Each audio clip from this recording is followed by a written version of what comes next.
नमस्कार सर्वांना, Sangeeta blouse designer या चॅनलवरती तुमचं पुन्हा एकदा खूप मनापासून स्वागत.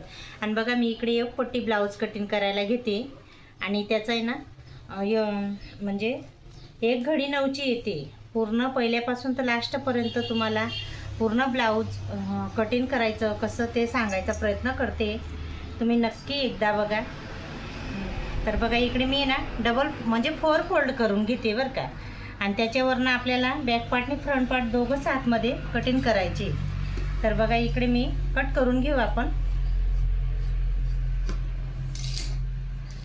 हे बघा, आता ओपन करून घेतलं आणि बघा 2 भाग केले ना. आता हे 2 फोल्ड केली आणि हे 4 फोल्ड असे 4 घड्या घालून घेतल्या मी.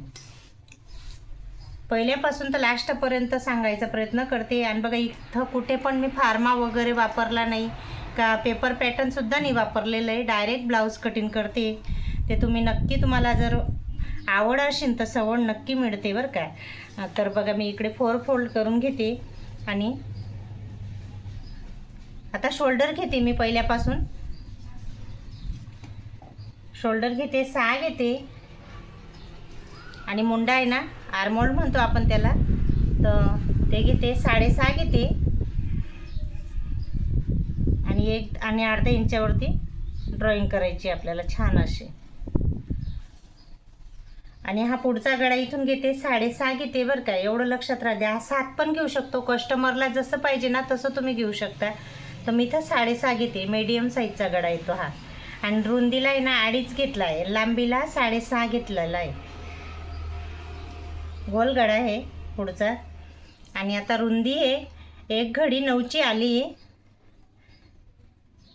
आणि 2 इंच जास्तीचा कपडा घेतोय आपण इथं.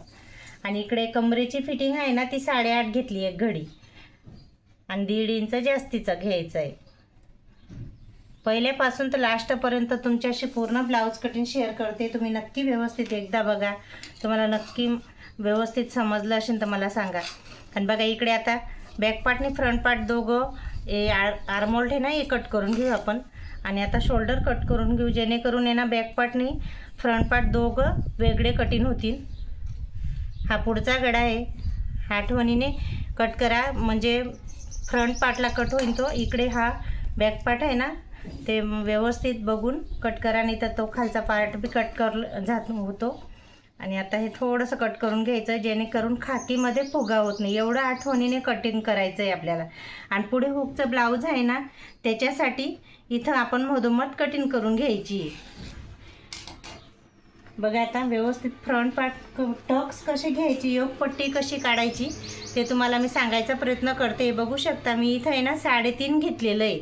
योगपट्टीचं माप जे आहे ना, हे 3.5 घेतलं आहे, बघू शकता.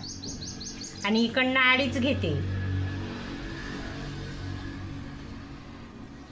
2.5 आणि 3.5ची योगपट्टी काढायची. आणि तुम्हाला जर लांबीला जास्त पाहिजे असेल तर तुम्ही थोडंसं अर्धा इंच वाढवू शकता बरं का.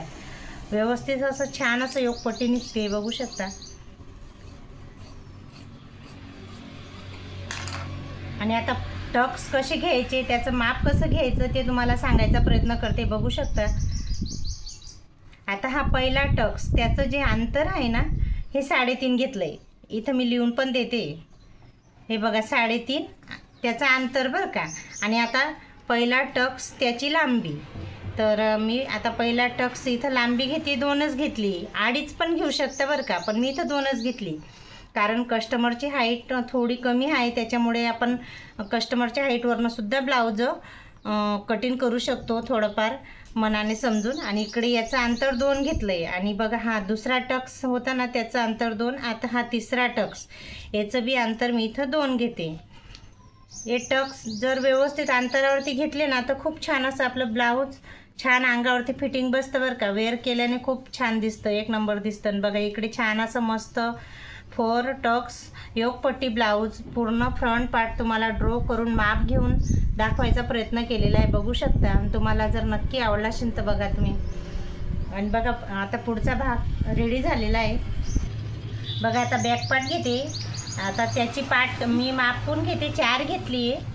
तर बघू शकता, इथं 4चा अंतर गोल गळा आहे, सिंपल गळा आहे, दोरी वगैरे काहीच लावायचं नाही आहे. आणि हे ब्लाऊजचा मागचा गळा आहे ना डीप आहे, वरून 2.5 घेतला आहे आणि हा खालून जो घेते ना 3 घेते, म्हणजे डीप पाहिजे नॉर्मल त्यांना गळा.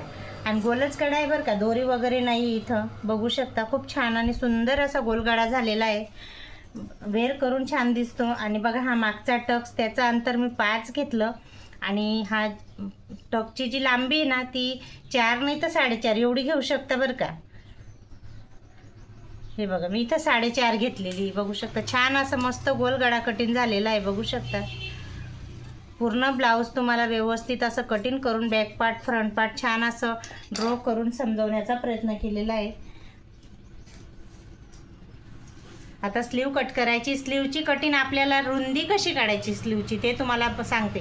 हे बघा छातीचा एक भाग आला आहे 9चा, म्हणजे 9ची घडी आली, त्याच्यावरनं आपल्याला रुंदी काढायची. तर बघा मी तुम्हाला रुंदी पण दाखवते. बघा आता हे स्लीवसाठी कपडा घेतला आहे ना त्याचे 4 फोल्ड करायचे. तर इथं थोडासा कपडा मला जॉईंट द्यावा लागेल, कमी आहे. मीटरचं अस्तरसुद्धा कमी पडतं, बघू शकता. लॉंग स्लीव सर्वांनाच पाहिजे असते. आणि बघा मी इकडे स्लीवची जी रुंदी राहते ना ती कस्टमरवरनं अवलंबून राहते. तर कोणाला 10 पाहिजे, कोणाला 11 पाहिजे. तर मी इथं 11 घेते. 10ची स्लीव आहे तर मी 1 इंच वाढवून घेते, 11 घेतली. आणि बघा इथं मी तुम्हाला दाखवलं होतं ना, तर रुंदी कशी काढायची. छातीचा एक भाग 9 आला, एक घडी, तर याच्यावरनं आपल्याला इथं 9 आला ना तर इथं 1 नाही तर अर्धा इंच कमी करून घ्यायचं आहे. म्हणजे इथं मला आता 8.5 घ्यायची रुंदी. तर बघा 8.5 आली बरोबर. आणि इकडनं पण मी 11च घेते बरं का, आणि इकडनं 3.5. तर 3.5 वरती खूप छान असा ड्रॉ करून घ्यायचा आहे, म्हणजे जेणेकरून आहे ना स्लीवची हा मच्छी कटचा जो आकार आहे ना तो छान निघेल. आणि आता दंडघेर घेते मी 5.5 आणि 1.5 इंच जास्तीचा कपडा घेते इथं. हे बघा 5.5 ही मेन फिटिंग आली.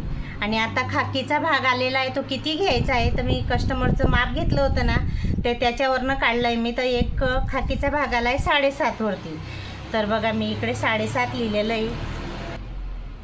बघा आता स्लीव छान अशी सुंदर ड्रॉ करून तुम्हाला पूर्ण माप समजावून सांगायचा प्रयत्न केला. आणि आता कट करून घेते. आणि बघा आजचा हा पूर्ण ब्लाऊज कटिंगचा कसा वाटला असेल ते मला नक्की सांगा. आणि बघा चला तर नेक्स्ट व्हिडिओमध्ये भेटू. बाय.